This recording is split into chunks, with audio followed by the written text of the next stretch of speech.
So I'm switching gears. I'm gonna get her running. Almost all set up. Got my operating table and all my other crap. Let's make sure it runs.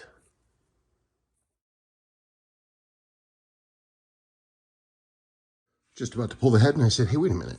I should want this for posterity. So, never taken the head off before. Not head, the valve cover. It's crazy. Looks exactly as clean as the 69 GT that I have out front. That everybody keeps wondering if it's been rebuilt recently. Because this looks just about the same.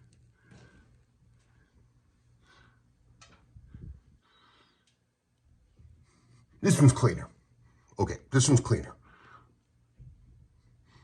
Not much, but it's a little cleaner, but that one out front, no problem. Look, still has Permatex gasket stuff on it. That looks like that's a new gasket. Yeah. Well, let's hope. I mean, I was let down by that nice looking gas tank. I hope I'm not going to be let down by this lovely looking top end.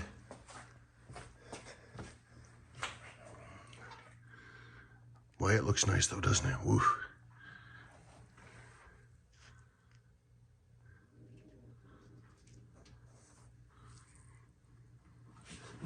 What head do we have on here?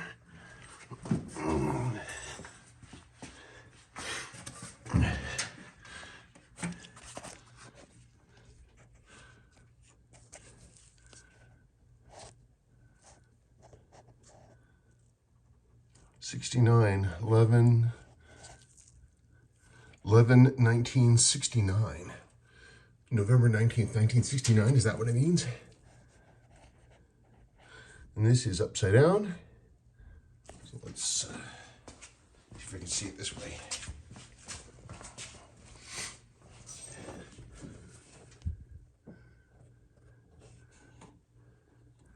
There you go. 1, 2, 8. Darn it. Why am I having so much trouble with this? Wow. 1, 2, H, 2, 3, 8, 9, AF1. I think that's the same head I have. I'll have to look it up. This isn't really going to tell me anything, but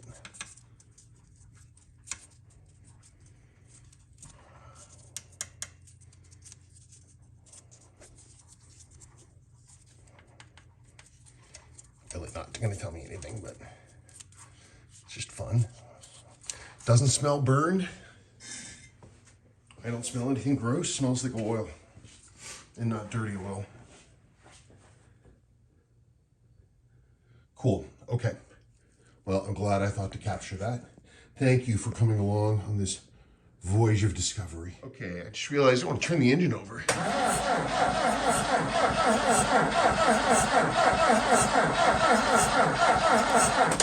Everything's looking pretty smooth to me. I don't think that's my imagination. I think that looked pretty good. Looks smooth. Good. Excellent. I just remembered I have a compression tester and I need to compression test the engine. So I'm going to do that. Not on camera, but I'm going to do it. Well, it's quite some time later. I went and ran my compression tests multiple times. I also looked down the bores of every one. They all look a little rusty in there. They look a little grody. My initial numbers were not good, but they all improved over the course of the next few tests. And this is from front to back. So, number 1, there's your first test. 92, 110, 60, 60. Hooray. For reference, I think these are supposed to be new in like 175, 185. Engine's cold, it hasn't run in 40-something odd years, but who knows. Test 2, I took the plugs out and I put a little bit of oil down the things. 100, 120, 65, 75. The third test, I put a little bit more, not a ton, but maybe like a tablespoon total of just regular engine oil. So 108, 125, 108, 125, 70, 80. Okay, getting better. Just ran it again. 108, 125, 75, 115. Boom, number 4 went kaboom. So that's a good start. I can hear a real strong whistle on the compression stroke number 3. And those numbers, they're just staying there. They're just sitting at 75. So, you know, I'm not exactly sure what to think about that. I mean, I do have improvement. So obviously something's needing to seed in. Thing is sat for 40 whatever the heck years. I'm not going to pull the top end off this thing right now. My goal is still going to be, I'm going to get the carburetors on. I don't believe I'm getting a spark, but then I also don't have an alternator in here. So my next thing, since I've got these numbers, I'm going to get the carburetors on and good to go, and the fuel lines, blah, blah, blah. I'll also, but first I'm going to diagnose spark, which means I have to do this and that means I have to check all those electrical connections that may or may not be interfering. We'll see. So we're making progress. I mean, come on now. At least it's getting better, right? At least it's getting better. I think so. Okay. Okay, well, I'm getting closer. Back plate is back on. It's missing these insulator pads that are supposed to be here. The originals are asbestos. These are gone. But they have new styles of something or other, but I just need to get those. We have, this is all ready to go. Our linkages are in place. Both of these are, of course, rebuilt. I need to go through and balance this really weird system. And I get it, but damn.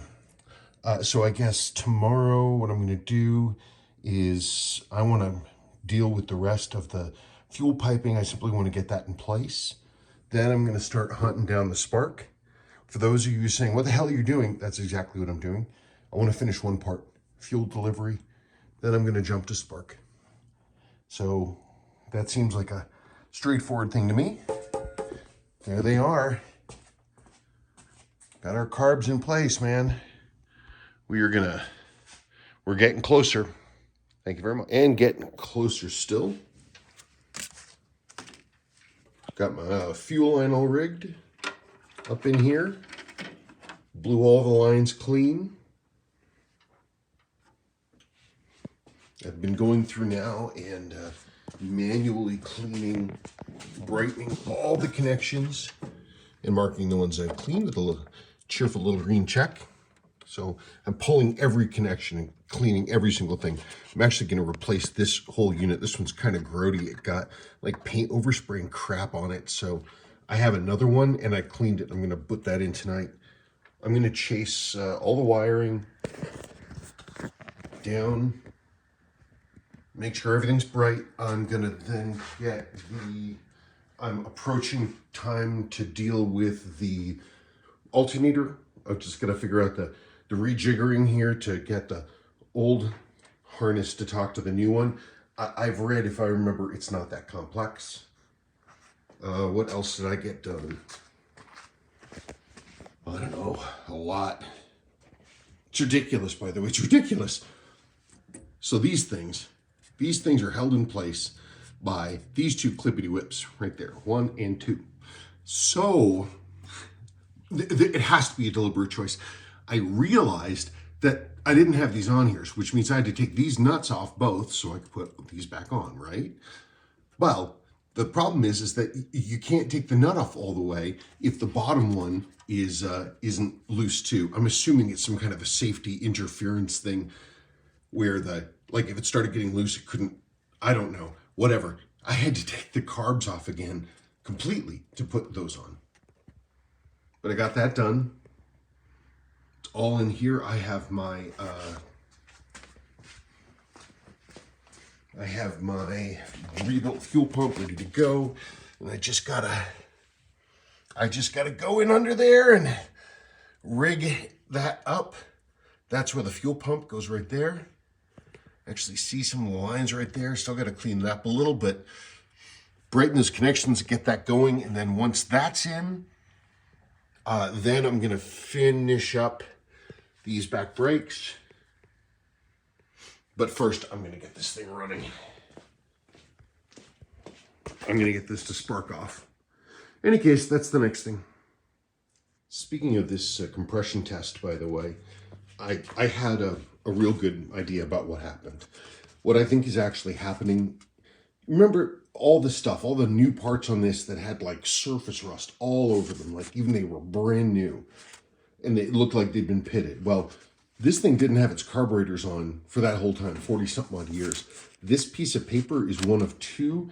That was the only thing blocking the outside of the inside of the head. So we had, if we get back over here, it looks like the back two, those valves, probably those exhaust valves were, the compression valves, especially this one, probably was open directly to the salt-laden air. So the shaft on it probably has some surface corrosion. I'm going to do the responsible thing, and I'm just going to start it up. I'm just going to run it. These things are not made of crystal. I'm just going to go for it. But that explains this one, you can hear when you're testing it, has this like whistle. The valve is not seating during compression. So we got to reseat that valve. This one was giving similarly bad, crappy numbers, as I said. And then I heard it go boop, and all of a sudden it went kapam. I saw the needle go wham as the thing seated there. So that's what happened. The head, that's why we're getting weird compression, some other stuff. I'm going to have to run it out. I want to run it, get it hot enough, heat up all the oil, then drop the oil and start going for it. I have every single confidence this thing will absolutely run, guaranteed.